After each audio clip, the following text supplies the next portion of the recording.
I was standing in the hospital corridor at 3 in the morning, blood on my scrubs, exhausted beyond words, when I got the text that would change everything. It was from Daniel. Just 4 words that felt like a punch to my chest. "We need to talk." That night I had just saved someone's life. My hands were still shaking from the adrenaline. My mind was still processing everything that had happened in those critical minutes. But all I could think about was that text message, because I knew what it meant. I knew his mother had finally gotten to him. "My name is Sarah, and I'm a nurse. I've been working in emergency care for 8 years now. I chose this profession because I wanted to help people, to make a difference in moments when it really mattered. I never thought that the same hands that saved lives would be considered not good enough for someone's son. Let me take you back to where this whole thing started. 6 months before that terrible night, I met Daniel at a coffee shop near the hospital. It was one of those rare mornings when I wasn't working a double shift, and I decided to treat myself to a decent breakfast instead of the usual vending machine coffee and stale donuts from the break room.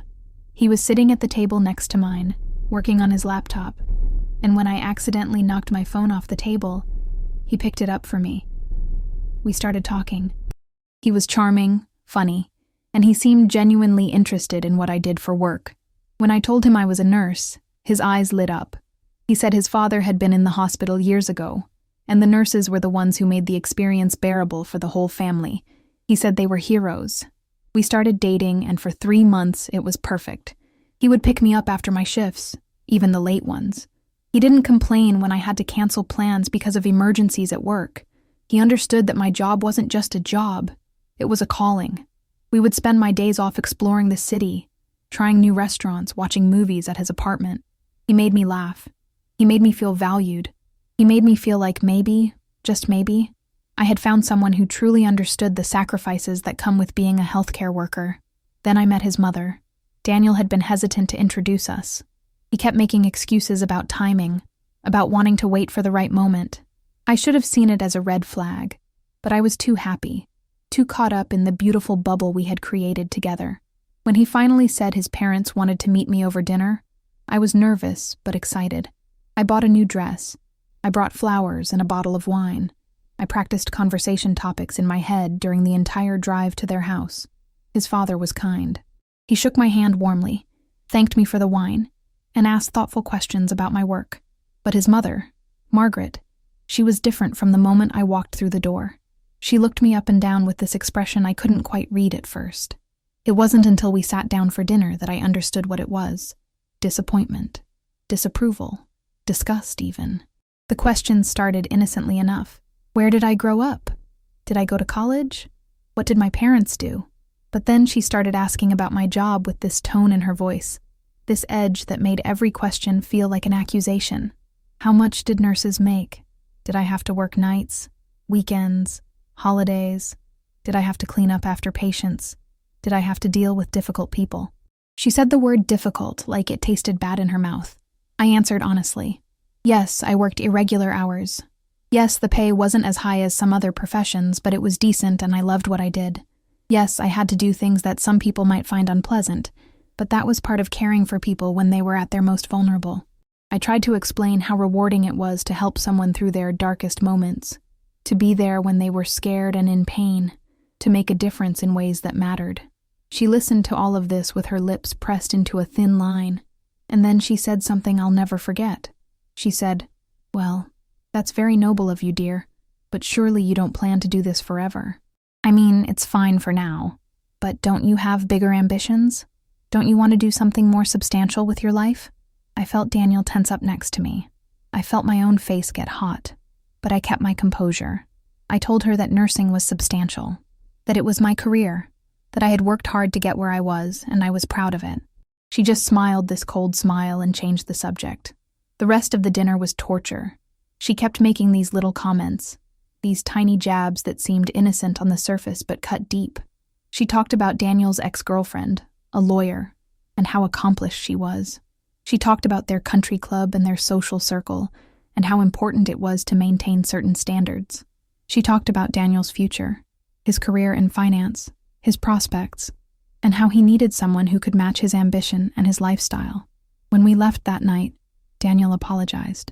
He said his mother could be difficult, that she had very specific ideas about things, that that she just needed time to get to know me. He promised it would get better. I wanted to believe him. But it didn't get better. Over the next few weeks, things started to change. Daniel became distant. He stopped picking me up after work. He canceled plans more often. When I asked him what was wrong, he said he was stressed about work, that he had a lot going on. But I knew. I could feel it. His mother was in his head. Then came the family events I wasn't invited to. His sister's birthday party. His father's retirement celebration. A weekend trip to their lake house. Every time he had an excuse. It wasn't a good time. His mother was planning small, intimate gatherings. Next time, for sure. But I knew the truth. She didn't want me there. She didn't want her son dating a nurse. I should have ended it then. I should have walked away with my dignity intact. But I loved him. I really did. And some part of me thought that if I just worked harder, if I was just better, if I proved myself somehow, she would see that I was good enough for her son. The breaking point came at a charity event Daniel's company was hosting. He had invited me weeks before, back when things were still good between us. I had been looking forward to it, seeing it as a chance to be part of his world, to show his mother that I could fit into their social circle. I took an extra shift the week before to pay for a new dress, something elegant and appropriate. I got my hair done. I wanted to look perfect. When we arrived at the venue, everything seemed fine at first. Daniel introduced me to his colleagues, and they were friendly and polite. But then I saw her across the room, Margaret. She was standing with a group of well-dressed women, and when she saw me, her face changed. She excused herself from her group and walked straight toward us. What happened next still makes my stomach turn when I think about it. She greeted Daniel with a kiss on the cheek, then turned to me with that same cold smile from the dinner. She said hello, and then, loud enough for several people nearby to hear, she said, "Sarah, dear, I didn't realize you'd be here.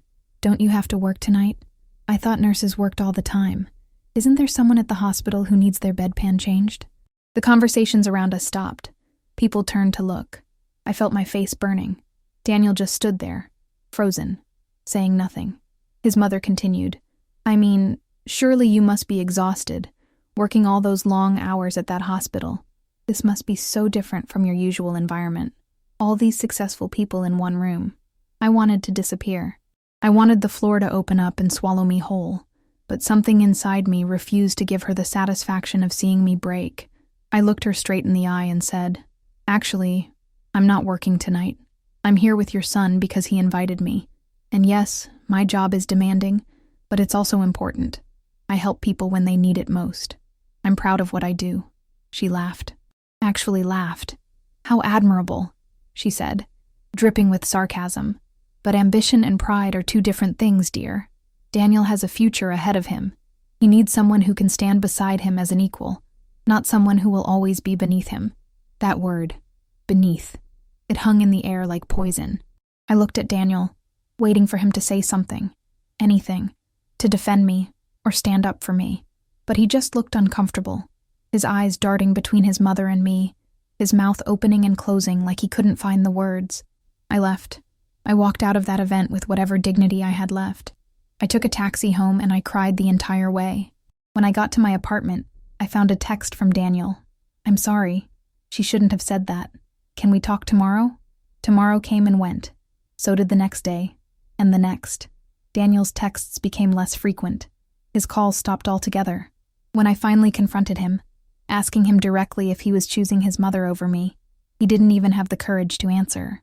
He just said he needed space to think, that things were complicated, that maybe we had moved too fast. I knew it was over. I knew his mother had won, but I was too tired to fight anymore. Between my demanding job and this emotional nightmare, I had nothing left to give. So I told him that if he needed space, he could have all the space he wanted. I told him not to contact me unless he was ready to actually stand up for us. He never did. 3 weeks passed. 3 weeks of throwing myself into work, of picking up extra shifts, of trying not to think about him every waking moment. My coworkers noticed I wasn't myself, but they didn't push. They knew breakups were hard, and they gave me the space I needed to heal while still being there when I needed support. Then came that night, the night that changed everything. It was a Friday evening, and I was working the night shift in the emergency department. It had been relatively quiet, which was unusual for a Friday. We had seen a few minor injuries, a case of food poisoning, An elderly man with chest pains who turned out to be having acid reflux rather than a heart attack. Around 2 a.m, most of the department was calm. Some of my colleagues were catching quick breaks, grabbing coffee, checking their phones. That's when the ambulance call came through. Major car accident on the highway. Multiple casualties, ETA 5 minutes. The entire department shifted into high gear immediately. We cleared beds, prepared equipment, called in additional staff who were on standby. This was what we trained for. This was when all those hours of studying, all those simulations, all that experience came together. The first ambulance arrived. A middle-aged woman, conscious but in shock, broken leg, possible internal injuries. We got her stabilized and moved her to imaging. The second ambulance brought a teenage boy, unconscious, head trauma, bleeding. The trauma team took over immediately. Then came the third ambulance. The paramedics were doing chest compressions when they wheeled the gurney through the doors. Female patient, early 60s, unresponsive, pulse weak and thready. They had pulled her from the driver's seat of one of the vehicles. The car had been hit from the side, and she had taken the brunt of the impact. The paramedic giving me the rundown looked grim. She coded once in the ambulance. We got her back, but she's critical. We moved her into the trauma bay. I was assigned to her care along with Dr. Richardson, one of our best emergency physicians. The next hour was a blur of controlled chaos. We intubated her to secure her airway. We placed lines to give her fluids and medications. We did rapid assessments to identify her injuries. Broken ribs, collapsed lung, internal bleeding. She was dying right in front of us. Dr. Richardson made the call. She needs surgery now. We need to stabilize her enough to get her upstairs, but she might not make it that long. Sarah, I need you to focus on that chest tube. We have to re-expand that lung. I had placed chest tubes before, but never under these conditions. Never with a patient this critical. Never with this much pressure. My hands moved automatically, following years of training and experience. I prepped the site, made the incision, inserted the tube. Air and blood came rushing out. The patient's oxygen levels started to improve. It wasn't much, but it was something. But she was still crashing. Her blood pressure was dropping despite the fluids we were pumping into her. She was bleeding somewhere internally, and we couldn't stop it in the emergency department. She needed a surgeon, and she needed one now. Call the OR, Dr. Richardson said. Tell them we're coming up, ready or not. Sarah, you're with me. We need to keep her alive for the next 5 minutes. Those 5 minutes felt like 5 hours. I was at the head of the bed, monitoring her airway, adjusting the ventilator, pushing medications that Dr. Richardson ordered. My back was to the door, so I didn't see when more family members of the accident victims started arriving in the waiting room. I didn't hear the commotion. I was focused entirely on my patient, on keeping her alive, on watching every number on every monitor, on anticipating what would go wrong next so I could fix it before it became unfixable. We got her to the operating room. The surgical team took over. Dr. Richardson and I stood outside the OR doors, both of us exhausted, both of us covered in blood. He looked at me and said, "Good work in there, Sarah. You kept her alive. Now it's up to them." I nodded, too tired to speak. I went to the locker room to change my scrubs. That's when I saw Daniel's text. "We need to talk." My heart sank. I knew what this was. This was the official ending. This was him finally working up the courage to break up with me properly instead of just fading away. After the night I had just had, after fighting to save someone's life, this felt like the final blow. I didn't respond. I finished my shift in a daze. I gave my report to the morning nurse taking over my patients. I checked on the status of the accident victims. The teenage boy was stable. The woman with the broken leg was in surgery, but expected to recover. The woman I had worked on was still in the OR, critical, but alive. I drove home as the sun was rising, went to my apartment, and collapsed into bed. I slept for 12 hours straight. When I woke up, I had multiple missed calls and texts from Daniel. Each message was more urgent than the last. "Please call me. Sarah, I really need to talk to you. It's important. Please." I finally called him back, prepared for the worst. He answered on the first ring. "Sarah. Oh my God, Sarah. Where have you been? I've been trying to reach you all day." "I worked last night," I said flatly. "I just woke up. What do you want, Daniel?" There was a long pause. Then he said, in a voice I had never heard from him before, shaky and raw, "My mother was in a car accident last night. She's at City General. She's alive because of the emergency room staff. Sarah, I need to know, were you working last night? My blood ran cold. City General. That was my hospital. Last night, the car accident. The woman in her early 60s. Oh, God. Daniel, I said slowly. What was your mother wearing last night? What? I don't know. Why does that matter? Sarah, please, just tell me if you were there. What was she wearing? I repeated. A blue dress, I think, and a pearl necklace. She was coming back from a dinner party when it happened. Sarah, what's going on? The woman I had worked on. The woman whose chest tube I had placed. The woman I had kept alive while she was bleeding out. I had been too focused on saving her life to look at her face properly. But now, thinking back, remembering the pearl necklace they had cut off her to access her chest, remembering the blue fabric of her dress stained with blood, it was Margaret. I had saved Margaret's life. I told Daniel I would call him back. I hung up and immediately called the hospital. I spoke to the charge nurse and confirmed the patient's identity. It was her, Margaret Williams, Daniel's mother, the woman who had called me beneath her son, the woman who had humiliated me in public, the woman who had convinced Daniel to push me away. I had spent an hour fighting to keep her heart beating. I sat on my couch, staring at the wall, trying to process what this meant. Part of me felt sick. Part of me felt vindicated. Part of me felt absolutely nothing at all. I had saved her life because that's what I do. That's who I am. It didn't matter who she was or what she had done to me. When she came through those doors dying, she was just a patient who needed help. And I gave her everything I had. I called Daniel back. I told him yes, I was there. I told him I was one of the nurses who treated his mother. I told him I had placed the chest tube that re-expanded her lung and bought her the time she needed to get to surgery. I told him that she was stable now, recovering, that the surgeons had repaired the damage, that she was going to live. He was crying. I had never heard Daniel cry before. He kept saying, "Thank you," over and over again. He asked if he could see me, if we could meet, if we could talk. I told him I needed some time to think. Over the next 2 days, I avoided the floor where Margaret was recovering. I knew she was stable. I knew she was out of intensive care. I knew she was going to be okay, but I couldn't face her yet. I didn't know what I would say. I didn't know what I wanted from this situation. Then I got a call from my supervisor. She said that a patient was asking to see me specifically, a patient named Margaret Williams. She said the woman was insistent, that she had something important to tell me. My supervisor said I didn't have to go if I didn't want to, that it was completely my choice, but the patient seemed genuinely distressed about it. I agreed to go. I don't know why. Maybe I needed closure. Maybe I wanted to hear what she had to say. Maybe I just wanted her to see me in my scrubs, in my element, doing the job she had mocked and diminished. I walked into her room on a Wednesday afternoon. She was sitting up in bed, still connected to monitors and IVs, but looking much better than she had that night in the trauma bay. When she saw me, her eyes filled with tears. "Sarah," she said, and her voice cracked. "They told me it was you. They told me you were one of the nurses who saved my life." I stood at the foot of her bed, maintaining a professional distance. "I was just doing my job, Mrs. Williams." She shook her head. No. It was more than that. I've been talking to the doctors, to the other nurses.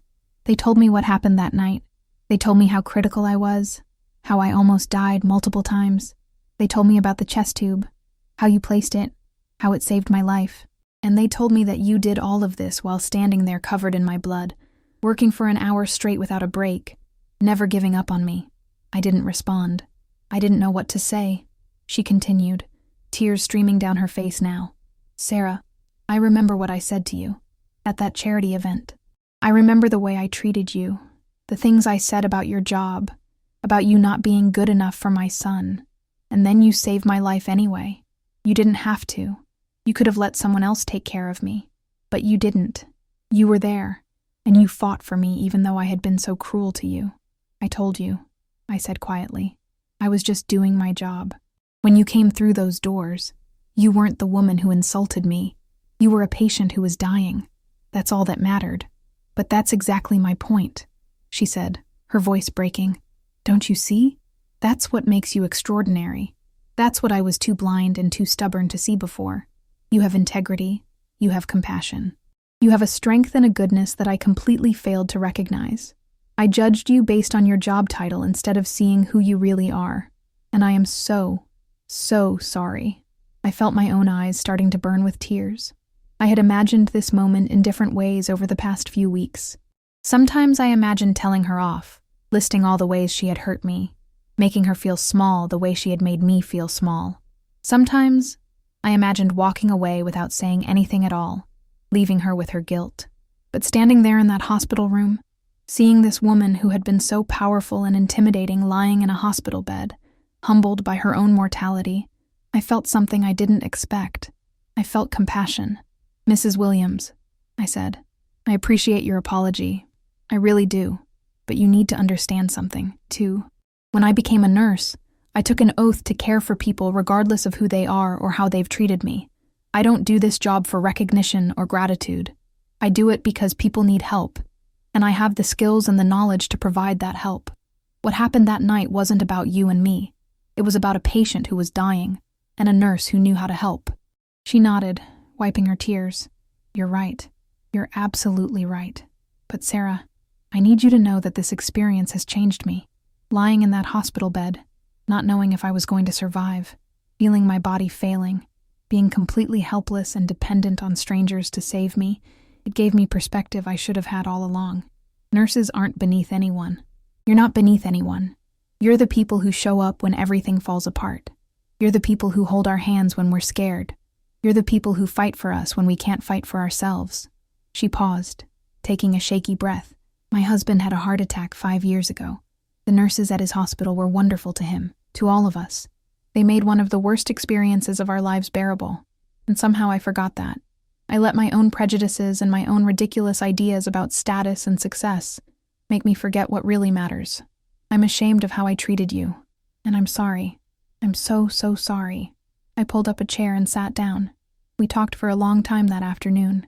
She told me about her life, about the pressures she had put on herself and her family to maintain appearances, to meet certain standards, to live up to expectations that didn't actually make anyone happy. She told me about her own mother, who had been critical and demanding, always pushing her to be more, to do more, to achieve more. She told me she had been doing the same thing to Daniel without realizing it, trying to control his life because she thought she knew what was best for him. I listened. I didn't absolve her of everything she had done, but I understood her better. And understanding, I had learned in my years as a nurse, was often the first step toward healing. Before I left her room, she took my hand. "Sarah," she said, "I know I've destroyed any chance you and Daniel might have had together. I know I can't undo the damage I've caused.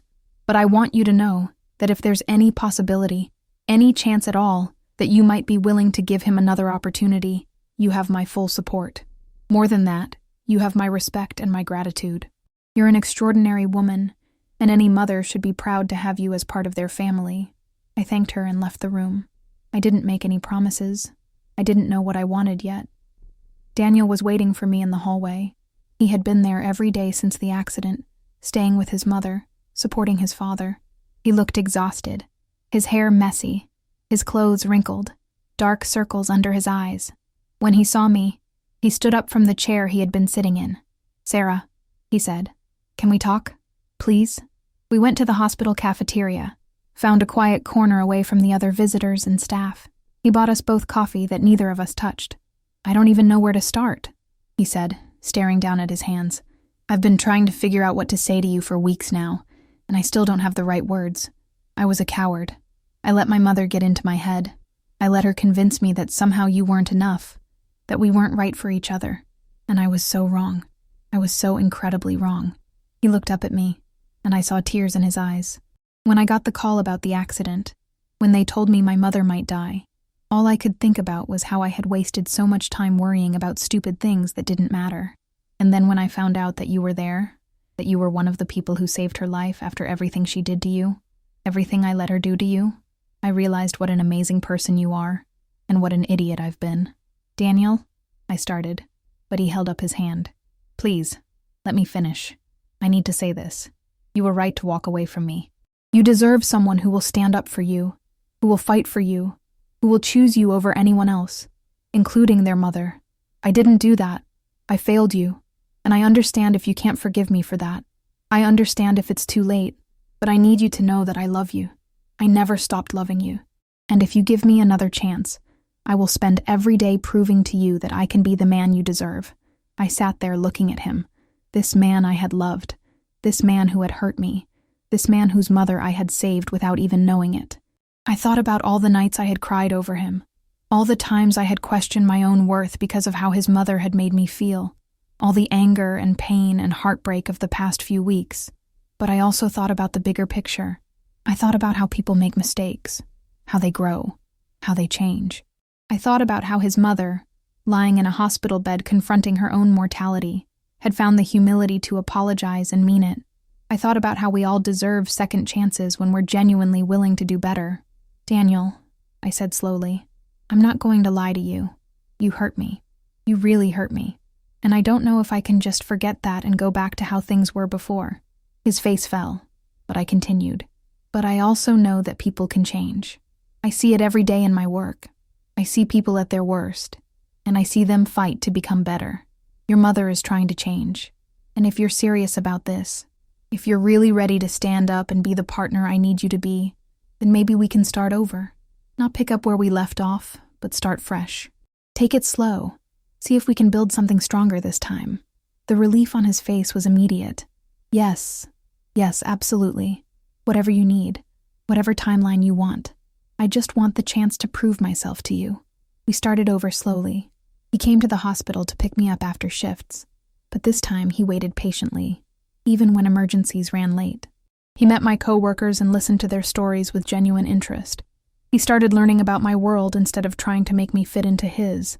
We had dinner at regular restaurants instead of fancy events.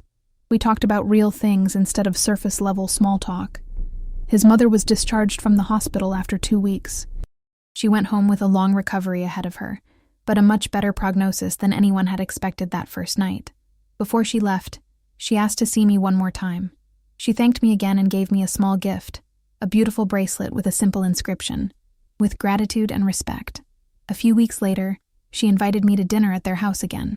This time, it was completely different. She asked me about my work with genuine interest. She wanted to know about my patience, about the challenges I faced, about what inspired me to become a nurse in the first place. She apologized to me in front of the whole family for how she had treated me before. She told Daniel's father and sister about what had happened that night in the emergency room, about how I had helped save her life.